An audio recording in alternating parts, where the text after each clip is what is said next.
Hi,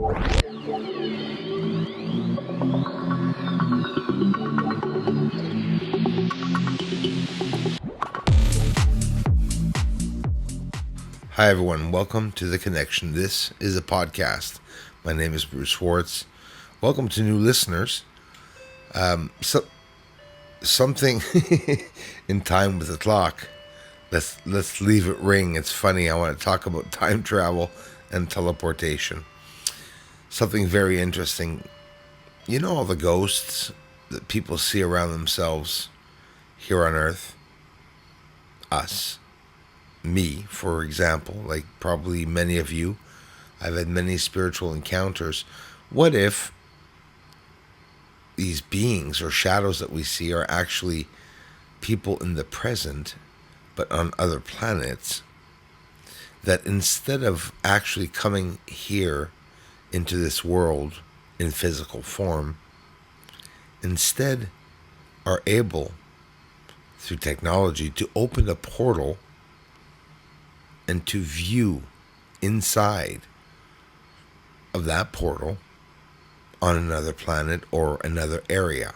And I'm not talking about necessarily future or past. I'm talking about the present. There's a difference, right? Like you can time travel or you can teleport. Andrew Basiago had spoken about it. Apparently, with his father, would have gone to Mars, and that inside of Mars, in an archaeological site, would have this futuristic portal-shaped stargate shape, like literally a stargate, inside of the surface of Mars. And apparently on secret projects, both his dad and him were teleported there and back. And if you look up Andrew Basiago, there's a description of what he saw. Now, you have to do your own thorough research on exactly who these people are. We have no idea, right? We're living in an illusion. Many people say, well, you're darn right. We have to really use common sense. And even with the common sense, sometimes it's not easy. But seriously, imagine the ghosts that we see and or perceive around us are actually that they are here in essence, or that they are here, a presence without being here physically. They are able to teleport themselves, but again, not physically, but just their image, so that we can see them, and probably most likely, most often, even right now around you, who knows, somebody can be watching you. And we're not talking about being paranoid and just being realistic. Obviously, we never know how many people are here from other dimensions, or if it's even real. But I'm telling you, when I saw with two other friends, it was an incredible spiritual event, maybe even a demonic event. But I tend to really feel, and this is real, I'm not bullshitting you, no electricity in the building. He was moving, but it was late. We were far from being drunk, but we had a couple of beers and we said we're going to crash there. And then it started. The candles lit up, sat down, started talking about the day, what we had done, and an incredible thing happened. Obviously, we all know that with the candles, our shadows billow. They rock from left to right. And we're taller. You get what I'm getting at. You see the top of the shadow goes up to the ceiling. And at one point, one of our shadows stopped. It was my friend's shadow. Now here's the problem. All three of us saw this. So my skeptical friend, maybe not necessarily skeptical, but I mean, at this point, we were all in a way traumatized, or at the same time excited. I was laughing at the fact that I was seeing, well, I'll get into it. The shadow, my friend's shadow stopped, and his two hands were up side by side. But my friend was moving. Our My shadow and the other friend's shadow was billowing with the candle because there was 3 candles lit up, but not my friend's shadow. My friend's shadow, oof, I got chills even just thinking of it.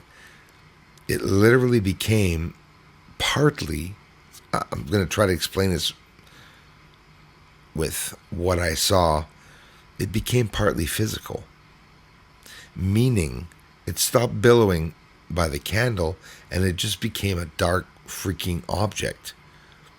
Well, actually a dark shadowed person. And it wasn't just a shadow, it was a shadowed person, which was, again, my friend. Like, whether you want to talk about parallel world or you want to talk about double exposure, right? This is something incredible. And again, it defies all logics of physics and everything. Reality. I get it. But still, it's literally what I saw. So, can you imagine seeing this and all 3 of us seeing this? And you thought it was weird after I said this. Well, now here's where it gets really weird. The shadow was afraid of all 3 of us and was looking from left to right at us. And then I saw an object in the shadow's hand. Now think of it. We're not in drugs here. We're literally looking at a shadow, which was my friend's literal reflection. You know, reflection cannot become solid, right? Well, I'm telling you there's something to the shadows. And not just the shadows, but there's something with light and darkness. We didn't do any rituals. We're not in any sects. We're not in any association or doing anything demonic. But we talked about Lucky Luke. And we talked about being faster than our shadows. I mentioned it. Hey, look, I'm faster than my shadow. And we weren't doing this all night. We were 3 guys effing around. And I said, look, I'm faster than my shadow. But my friend's shadow actually stopped. And I'm telling you, oof, I'm not horrified by it, but it's something I still think of today. I'm 47 years old, guys, I think. 46, 47, 47 years old. And this is something that happened when I was in my 20s. It's absolutely incredible that it did happen. And for whatever the reason, with those 2 other friends and 1 other brother later, a moment before, other things happened that I wouldn't even have the courage to tell you, because you'd say, whoa, he's like beyond psychotic. Because it's things that are basically impossible. Like becoming invisible with actually people around you. Police officers talking and they don't see you. Things happened when all 4 of us at one point were together. We were camping in the woods. We saw some really, really effed up stuff. Like the winds like completely dropping and rising again. And I swear to you, a fire that I must have put, like, I'm not kidding, 6 trees in it. We were burning all night from 9 to 3 a.m.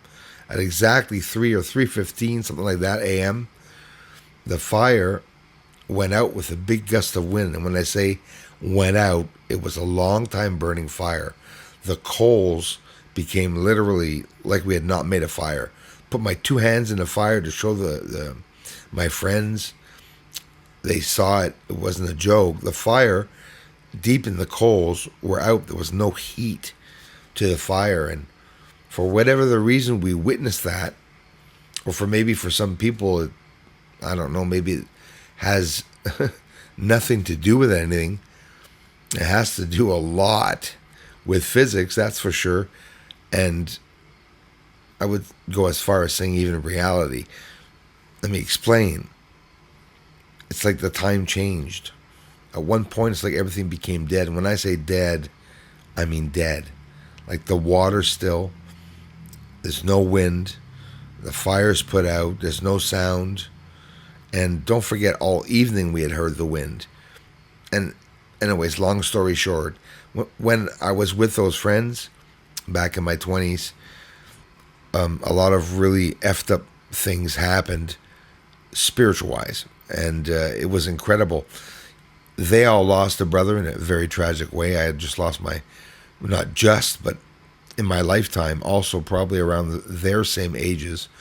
When we were all younger, we lost a family member. And for whatever the reason that I explained to you in the past, that I have a connection with my dad and whatever, relatives and in general with the other side. It's like there's always a door opened up. In other words, I don't focus too much. I don't F around with spirits. I don't play around with that because I'm not afraid of investigating, but I don't play around with laughing when I'm in the presence of what I feel is a spirit, because I believe that they are real. But again, whether it be alien, spirit, entity, or a parallel world, it remains a mystery and nobody knows. But I'm telling you that Shadow, as crazy as the story sounded, was afraid of us. So you want to talk about parallel worlds? It just mind blown. It just drives me crazy just even thinking about it. But it's something really, really serious. And the funny part is that anyone that has ever really encountered an alien or being, you're going to notice I say this a lot, alien, being, spirit, go, because, right now they're all characterized as the same in reality, right? UFOs, paranormal, maybe people don't realize it, but it's probably very similar. They haven't been really characterized yet.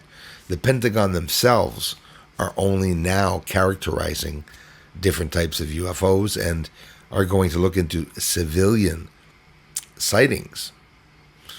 But what does it all come down to?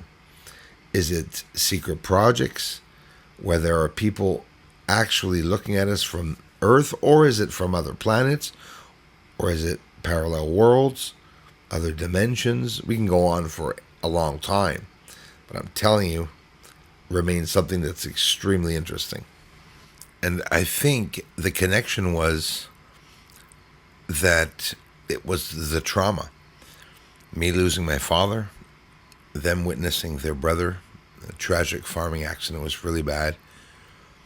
I remember them telling me about it. And what would happen is we talk about our relatives, my father, and he'd talk about his brother. And we were all into spirituality, ghosts, and it was really an interesting, deep conversation for the ages that we were all at, that we were having.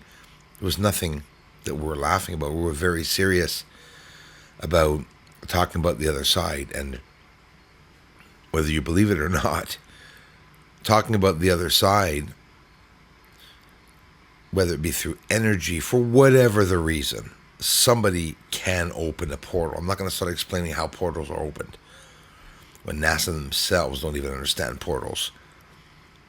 Black holes, they're learning so much about it. Turns out we can't enter a black hole, my friends. Did you know that? It's impossible. Because what happens is when you're attracted to a black hole, yes, it does suck everything towards it and not necessarily into it. It will eventually, but maybe in 100 million years or hundreds of thousands of years. This is really interesting. Why, you say? Well, black holes, other dimensions, the other side, stargates. I think it has a lot to do with everything. And we're just in the beginning of time, actually. It's true, just starting to understand what's going on. Just starting to understand what's going on. But the black holes, get this, a planet is attracted to a black hole. It will start doing an orbit around the black hole, far from it, over top of it, and then be pulled in, doing smaller circles in orbit. And this is all taking a while there, but will be torn apart, destroyed, and then for a long time, all that matter will start going around the black hole, still not going in it, and the matter is going to go to the speed of light and start breaking apart, and then there's two layers around a slower debris field and a faster debris field, which is going to destroy each other. So they say they're just talking about this, and it's so interesting. And then eventually all this mass and energy will be sucked into the black hole. If you're into black holes, it's very interesting. If I was brave enough, I'd say, you can't go into it. It's like, sorry, it's like an asshole. It's an exit. I know it destroyed the podcast, but that's how funny I am. I'm dumb that way. I had to add that in. But seriously, you can't go into a black hole. Like in the movies when you see the planets or even a neutron star approaching a black hole. Let me tell you something. It's even worse, because what's going to happen to that neutron star, in theory, and based on what science is saying, it's going to approach that black hole and it's going to be demolished. So we're talking about two of the most dense objects in the entire universe, guys, that we know of. Think of it. Black hole, very dense. Neutron star, extremely dense. So they'll collide. But before they even collide, obviously, that neutron star would be broken apart. Or, hey, could the black hole become dormant? Dormant black holes? I'm sure they're going to start talking about that at one point. Science is really advanced. Usually we're not ahead of it. Well, not regular people anyways. I can do so much research on black holes. It's just to get a basic idea of, I'm curious why NASA is so interested in the black holes, and not just NASA, many other countries. What is it they are trying to do? If you can't enter the black hole, or maybe, I think that's what it is. Maybe they just came to that understanding, right? They just came to that understanding, well, we're not going to be able to go to other dimensions through those black holes. So, hey, maybe the aliens aren't coming either through those black holes. Maybe there's some other type of wormhole system that I guess we'd have to try to understand, right?